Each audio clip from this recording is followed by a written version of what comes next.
Welcome to the Counselling Tutor Podcast, the must-listen-to podcast for students of counselling and psychotherapy. Here are your hosts, Rory Lees-Oakes and Ken Kelly. Hello, I'm Rory, and with me, as always, is Ken. How are you, Ken? I'm well, Rory. Thank you for asking. I'm glad to be here. You have joined us for episode 191 of the Counselling Tutor Podcast.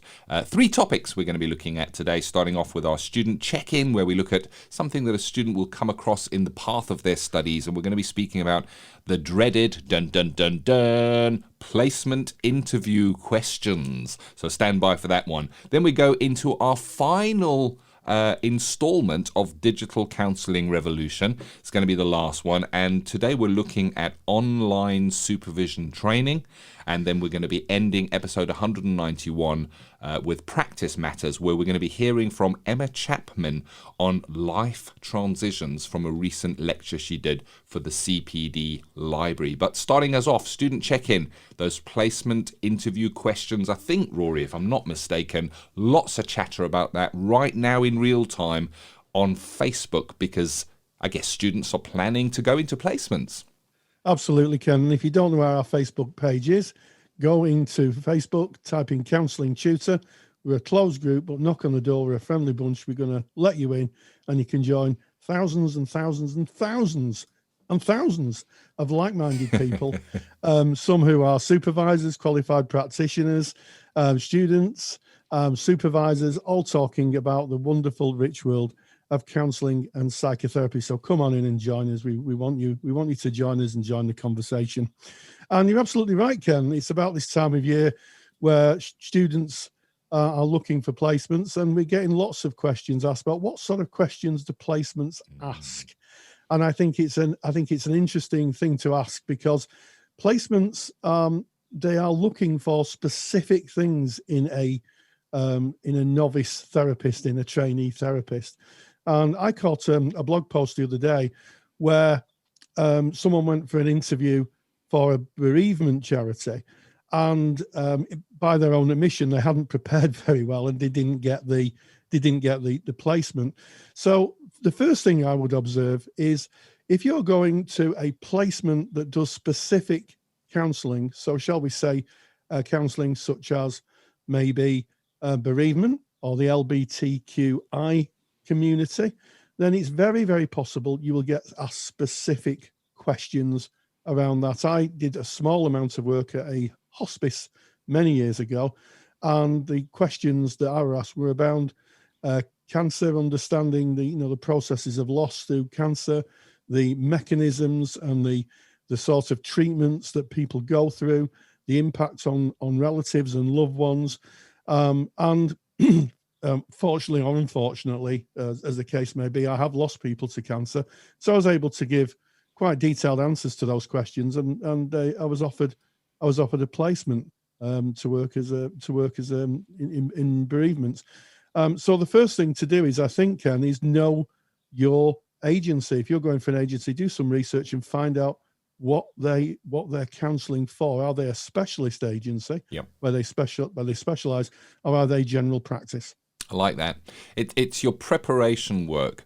And when we're speaking about placement interviews here, this applies to kind of any interview that you might undertake in life. And even if we're interviewing a guest on our podcast, we do research beforehand. We want to know who that person is, kind of the path that they've traveled. And if you're going into a company interview for a job, or you're going into a placement interview, then take the time to have a look around, ask questions, go online, have a look if they have a website, look if they've got an About Us page on their website, have a look what their purpose is, do they have their values on that website, get an understanding. And one of the places you can sometimes find information about an agency is from their past reporting. Very often an agency may be funded through government sources or through funding streams, and as part of running their agency, they will publish a yearly report where they will say what they're doing, how many people they're engaging, and those reports are a great place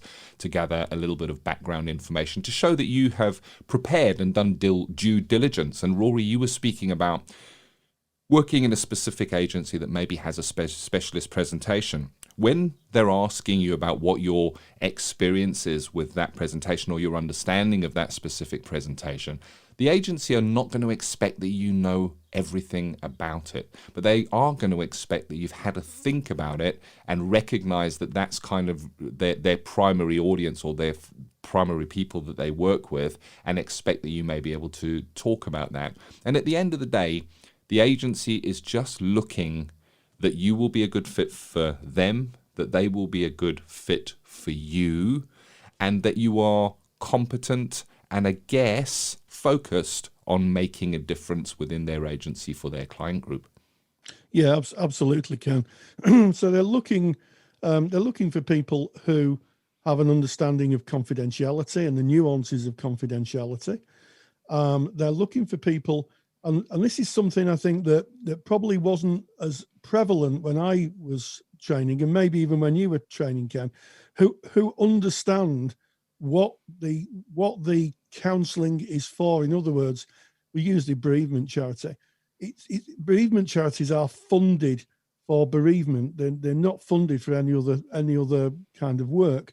So an understanding of if you're working with a client with bereavement and other issues come up, then you may have to refer them on, because the agency is funded purely for working with issues around bereavement, which can sometimes be very tricky because the other issues can be sometimes mixed into it. But the understanding that, this may not be long-term work, it may be work that's just helps someone through that very difficult patch initially and help stabilize them. And then you may need to actively look for referral opportunities to other agencies. So there's that thought.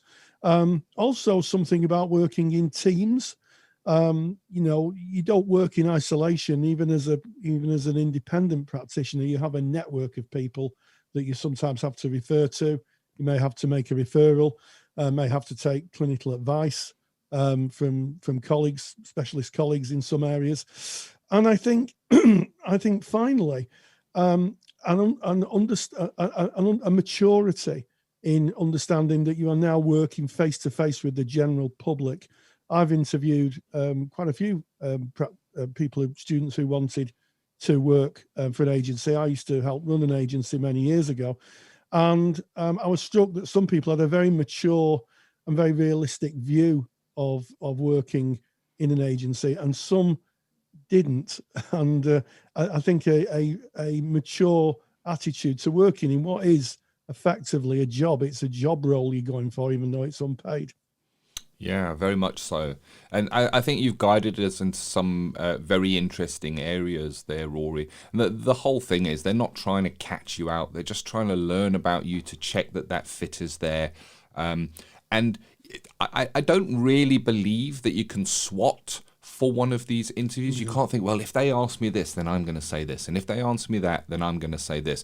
I think having that pre-work, understanding who they are, and then just being yourself, just being 100% congruent of who you are. And it may well be, if they ask about a very specific presentation, you mentioned, let's speak about a bereavement charity as an example here.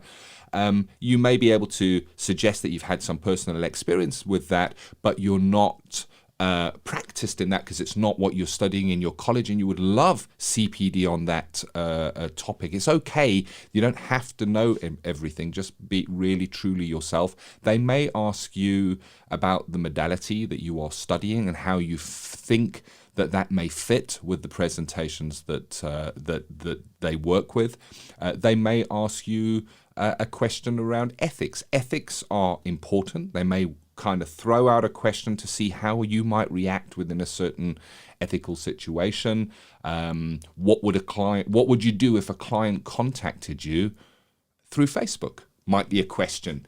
And it's about how do you handle that? How do you show that you have consideration when it comes to ethical problem solving, I guess, and what you might do there? They may ask you general questions about practice problem solving. Something comes up, they may give you a hypothetical, what would you do if such and such happened in the therapy room? And you can't really SWOT for that.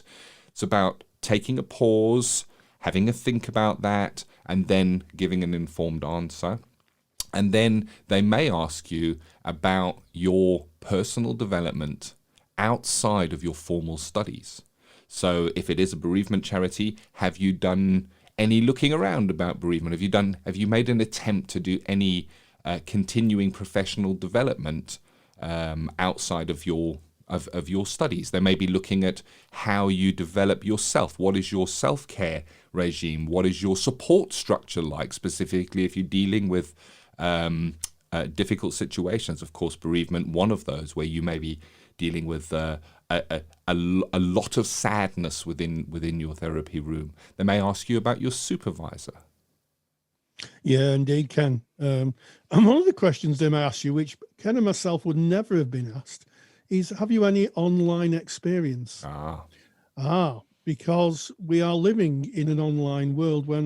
Certainly when I started practicing, there was very, very little about the online, working online, very, very little in 2002.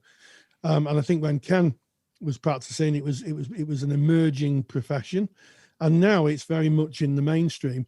And all indicators are it's going to stay in the mainstream.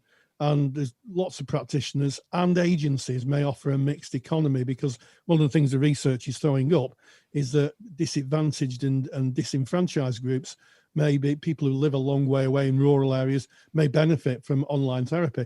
So if you're an online therapist, if you've done online training, that will certainly be of interest to agencies who are now looking to expand and reinforce their online offer. And I think finally, if you're going to a specific agency, so maybe working in bereavement or the LGBTQI plus community, it may be that you'll be asked specific questions around the client group and any theories or research.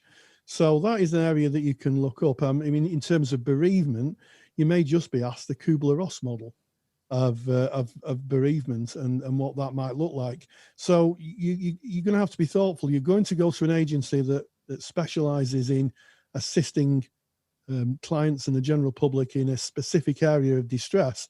Then it might be useful just looking up at those theories and doing some research and just having a wider view of how how the presenting issue may impact on clients. That's a question I'd be asking, I think, if I was interviewing nowadays, Ken. Yeah, very, very much so. And it's interesting you bring that up now, Rory.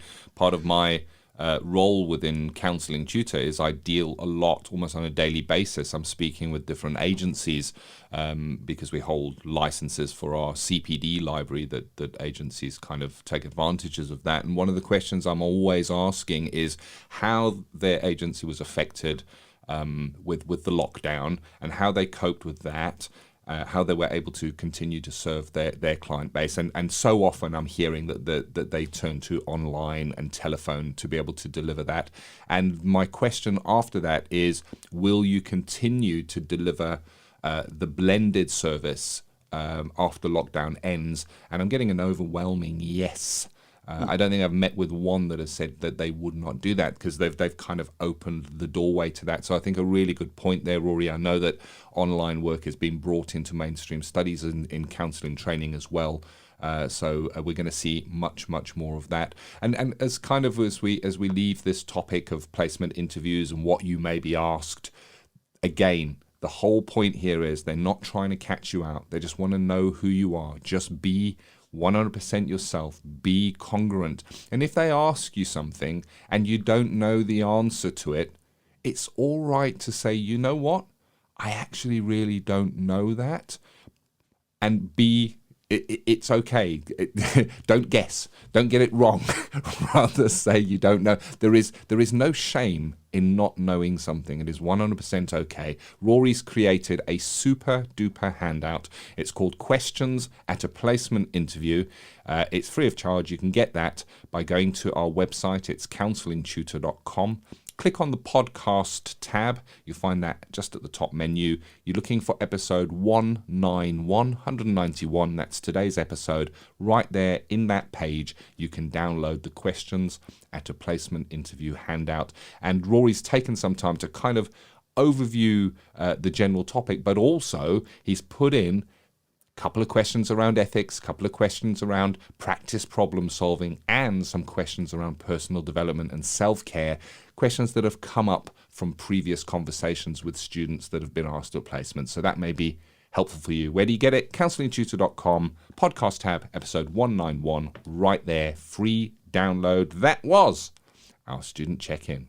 We kind of ended that topic, Rory, speaking about how online is now part of counselling training, part of placement training, and it leads us beautifully onto our next topic, which is Digital Counselling Revolution. We've been running Digital Counselling Revolution for a year now, and we kind of are moving away from that topic today. It's our last ever Digital Counselling Revolution slot, where we recognise that technology plays a part in how counselling is consumed by our clients and of course delivered by us as therapists. And today we're going to be looking at online supervision training, which is a really good topic because this slot, Digital Counselling Revolution, is going to change to a supervision focused slot from our next episode. So online supervision training, Rory. But does one really need it? If you're a supervisor, would one need to go and do specialist online supervision training? No, it's just the same as face to face. No, it isn't. Yeah, we're being sarcastic. This is for note. Note and underlined in red. We're being sarcastic. You do need training. Yeah, I mean, yes, I was being a bit flippant there, but absolutely, you do need, if you are a supervisor, to have online understanding and certainly the psychological processes.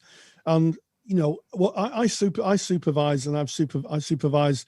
Most of my supervisees are working online at some capacity, and they're coming across issues that they would never have come across in face-to-face work. And obviously, being involved in the online world and being an online practitioner myself, I'm able to give them some observations and to help them. Working with their online practice, and a lot of my supervisees say that they didn't realise how many different things they had to juggle at the same time. So if you think about it, you meet someone face to face in the room, and you're just in the same space, aren't you? When you work online, you've got the other person's room to kind of look over. You've got to make sure or have a sense that they're in a safe space and that it's confidential. You've got the technology, you've got the psychological processes that play out in therapy online, such as the black hole effect and the disinhibition effect. So I think that anybody who supervises online therapists now needs some form of online qualification or upgrade training. And I think any supervisee who's searching out for a supervisor and if you work online, you really, really do need to seek out a supervisor who's got those skills, because there is a lot of difference, and my supervisees would tell you the same thing, Ken. Yeah, very much so, and it's an interesting time because at the time of this recording, we're kind of just coming out of lockdown in the United Kingdom, and during what was COVID-19. We look back on the lockdown, how that hit practice. Tens of thousands of therapists turned to online delivery for the very first time. And if you look to ACTO, which is the Association for Counselling and Therapy Online, they suggest if you're engaging online with clients that you should engage in online supervision with a supervisor who is trained at working online. But supply and demand, you have tens of thousands of counsellors turning to online work, but not that many supervisors that were trained in online working. So I think we've got a bit of an adjustment phase that we're going through at the moment, but at the same time, it becomes a really exciting area. So if you're a supervisor, maybe there's an opportunity to kind of pivot those skills, add on some more training to be able to kind of focus online. And if you're thinking of doing a supervision course, then maybe there's a consideration of doing a supervision course that has an element of online training. I think it just broadens your supervisee base. But going back to the base of this question, Rory, in that yes, you should be working with a supervisor who has been trained in online work if you are working online. And the reason for that is, for those of you that are supervisors out there, you'll know that the job of a supervisor, we act in service of the client. So the supervisee will bring that client into supervision, and we are acting as in service of the client and, of course, the supervisee, but at the end of the day, really in service of that client. And we will look at how the supervisee is practicing and working with that client to kind of ensure best practice delivery. And we're going to be looking at ethics as a supervisor. We're going to be looking at how the practice is actually run. And if we don't understand the requirements of working online, we can't, as a supervisor, look out for those elements. There's a lot of difference between working online than face-to-face. And if you've listened to any of our podcasts with Digital Counselling Revolution, then there's no need for us to repeat it. You know it is very, very different. So the supervisor needs to look at the supervisee's practice with a different set of eyes, taking into consideration things like the technology that has been used, how data is being transmitted between the client and your supervisee. There's so much to take into consideration there. Yeah, absolutely, Ken. And the other thing to consider is if you are a student, if you are supervising students, who are working online, you really do need to have an understanding of online supervision, because it can be kind of complex to work with students who are just coming into practice. It's all new to them. It's all it can be quite exciting and quite daunting for some students. And then you add on the online element on top of that, and they may be working from home. They may not be working at the agency. And you've got a whole different set of complexities as a supervisor you have to balance out. And it's a whole new arena.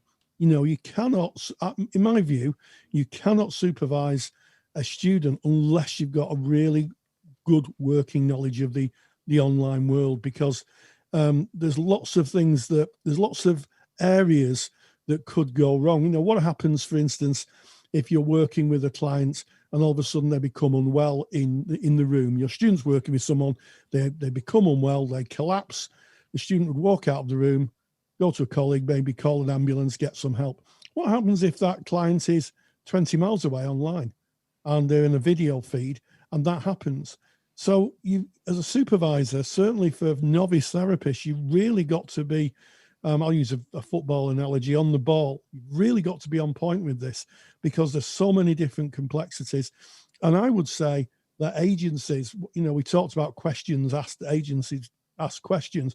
One of the questions an agency should be asking, in my view, is your supervisor trained to supervise online? Yeah, because if you're an agency out there, you might want to put that in it if you've not already done it. But I would be asking that question if I was interviewing nowadays, Ken. Yeah, it's. I say this quite often. You don't know what you don't know. Information that you do not have cannot be in your frame of reference, and unless you've done the training. You don't know what you don't know, and it's the basic things that you would never even consider. So as a supervisor working with a supervisee, maybe the supervisor not having online training, and the supervisee saying, well, I use Zoom, which is video software, when meeting with my clients. Well, a supervisor working with that supervisee for the first time will ask if they have a data processing agreement with Zoom in place, because you have to for data protection. But if you don't know that that exists, you don't know what you don't know. So you can't be in best service of your supervisee, in best service of the client. There's a lot to take into consideration. I think good news is that within Counselling Tutor, over the period of the last year, we have been building a clinical supervision course. Rory has been heading that up.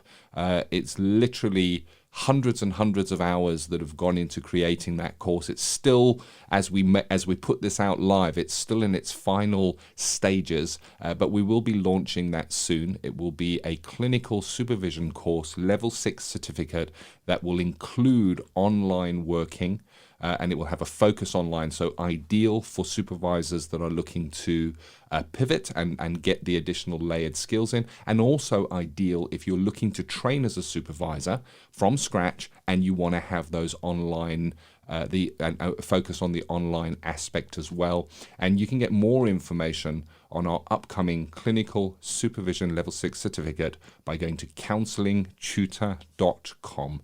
The information is always available from our mother website. Yeah, absolutely, Ken. And I think there's no better time if you're a qualified colleague who wants to build their practice and fish in a bigger pool, because the online world has opened up the whole country and arguably some parts of the world to counselling. Then having an online supervision qualification is going to be really, really, really useful, because you can supervise people from, different areas of the country. I think sometimes, in counselling, we see it as a kind of very small area. You ask most counsellors where they work, and they say, but within about 20 minutes people come from within about 20 minutes of where I live. The online world, it means you can literally counsel people 2, 3, 4 thousands of miles away. You can supervise them as well. So I think in terms of opportunities and employment opportunities and developing practice, the online world has really opened that up. And in fact, I was talking to an American colleague just the other day who was talking about doing work in the UK from America, from Arkansas. So, it's all there.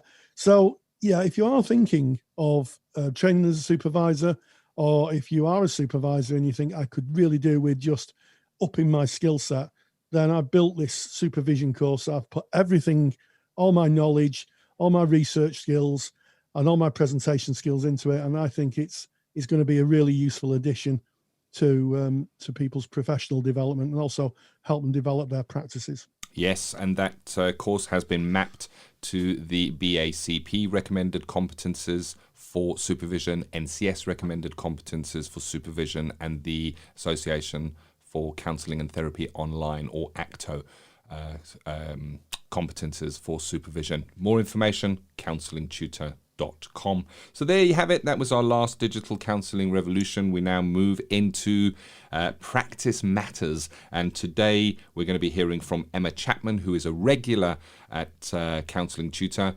Emma often makes lectures for our Counsellor CPD library, and today, Rory, you spoke to her about a recent lecture she did on life transitions. Yes, I caught up with Emma Chapman, who's one of our regular presenters, to talk about life transitions, something that appears in the therapy room more and more as people move through the life and things change. Could be divorce, could be bereavement, could be changing a job, and how we work with them. And she's produced a fantastic lecture, and this is what she had to say about it. Practice Matters. I'm joined by Emma Chapman, who has delivered a lecture for our counselling study resource members and for our counselling CPD library on life transitions. So welcome, Emma. Hello again, Rory. Nice to be back. Yes, and you've done a lot of lectures for us, but this is an interesting lecture on life transitions. Why is it important that that therapists understand life transitions and are able to engage with them? I think it's one of the things that we see most often in our therapy room, people that are going through life transitions. There's a lot of research, isn't there, on lifespan and the difference moving from, being an adolescent to an adult, and all of those are transitions. But we also go through transitions kind of in relationships, in work. We go through so many transitions in our life, and often it brings us to counselling. Yeah, absolutely. I think that's a really useful observation. A lot of people who walk into a therapist's office usually are talking about some form of transition or alteration in their path of life, and they want to explore it. So, what would you think are the major transitions that people may present in therapy for? Oh, there are so many, aren't there? I'm thinking about transitions. When I did the lecture, it talks about expected and unexpected life transitions, and the expected ones are the ones that happen to most people. Obviously we've got the kind of lifespan ones that I've just said, but things like getting your first job and having your first child and getting married and buying your first house, these are the kind of massive transitions that actually we all do. I think because we do them and everybody's kind of a lot of people expect us to do them. We're sort of expected to take these things in our stride, but actually they can have a massive impact on our lives, on our relationships, on who we are as people, and obviously losses go into that as well. There's so many different transitions. Absolutely. And you said that some are expected and some are unexpected. Yeah. And I guess it's the unexpected ones that can cause people more difficulty. I think, in the lecture I talked about this idea of going through the process of transition, and we looked at some kind of process models of transition. But the idea, I think, is that for people where it's unexpected, they might spend a little bit longer in those first stages of the transition. It might take them a little bit longer to kind of get their head around an acceptance that a transition has happened. That's a big process, I think, in the start of transitions.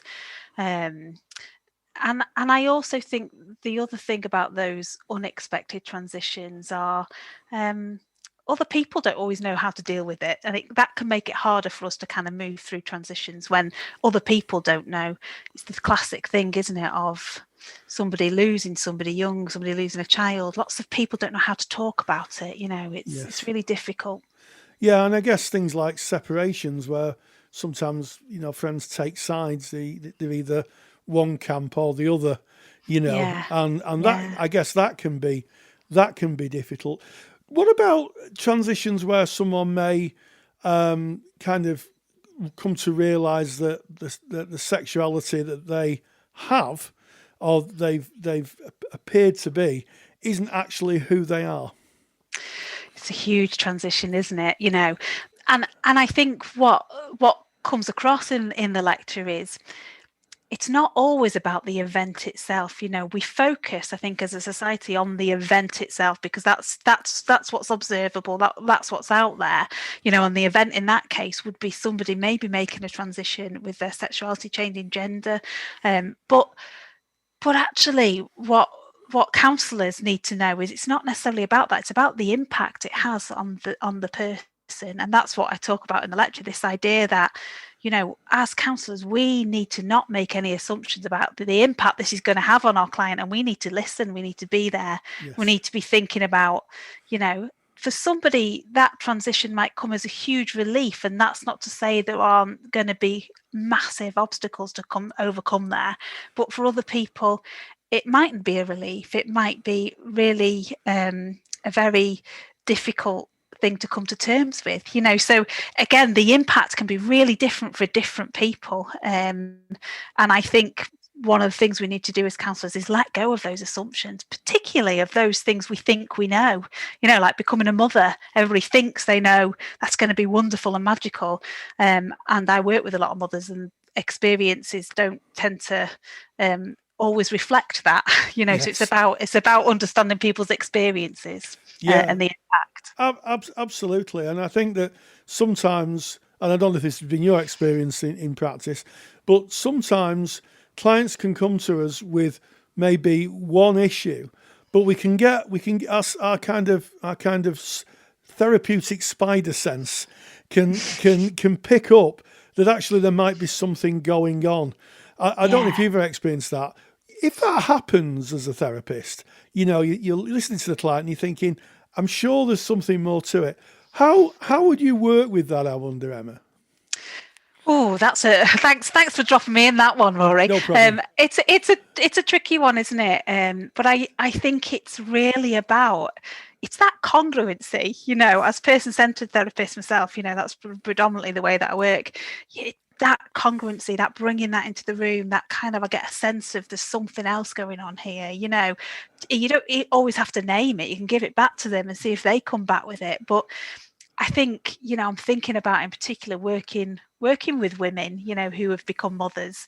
They don't want to say, I'm finding this transition hard, but they might be talking about postnatal depression. They might be talking about, feeling changed. But, if you've got a sense of this is something that they won't expect, this is something hard, we give that back and kind of say, I get the sense that this is something more or something really difficult. Yeah, absolutely. And sometimes, I think that we've talked a lot about women and birth, and quite rightly so. And I think that sometimes, from my experience, is that the women can sometimes think they're only seen in the frame of motherhood and not the panoply of femininity that exists for a woman. And I don't think it's the same for men. I think men don't have that same arc. They use, please no letters in the mailbag, but I get letters, But my sense is that men are, oh well, you're a father now, but you obviously still all these things. I think it's different for women, or is that just my male view of the world?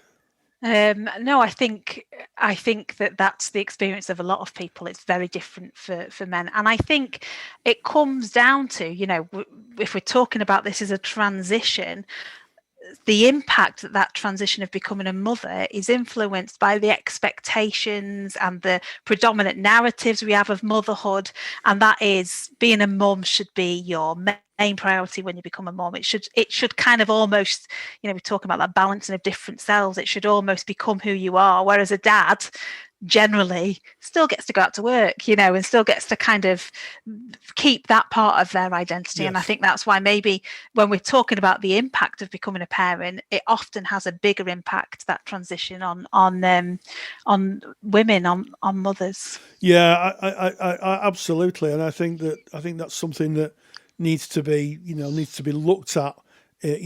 Sometimes that clients look at that they're defined only in one part and not in another. Yeah. I think it happens to men, but I think it happens probably differently.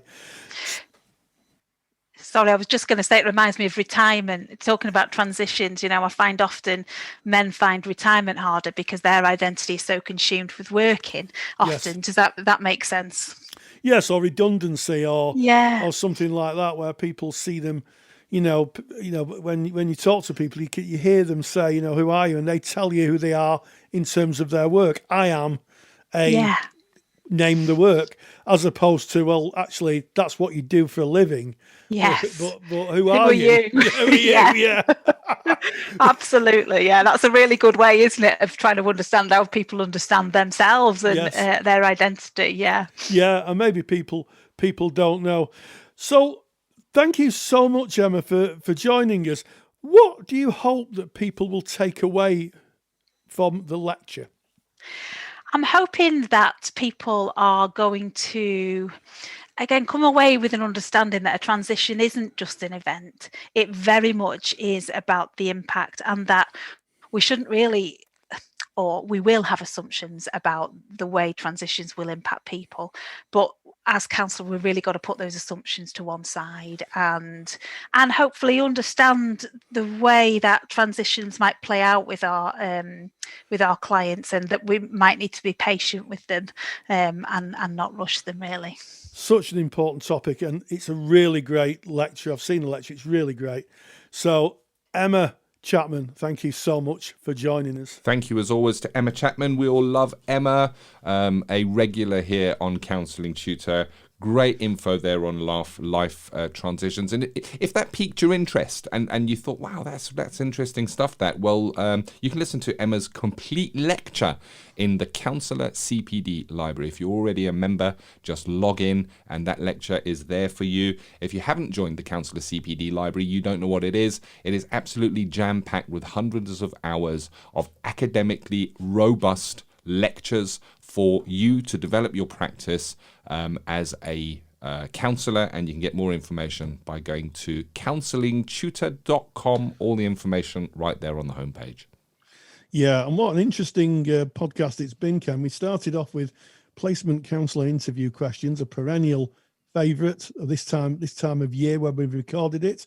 We moved on to the importance of online supervision training, and we caught up with Emma Chapman, who's given a fantastic lecture on life transitions. And as always, stay grounded, stay safe, and hey, join the Digital Counselling Revolution.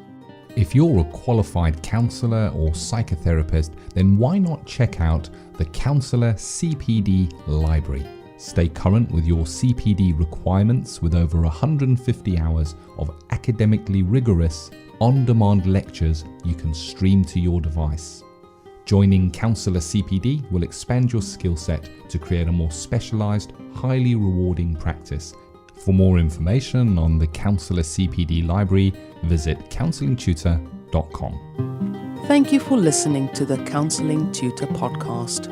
Find the show notes for this episode on our website at www.counsellingtutor.com.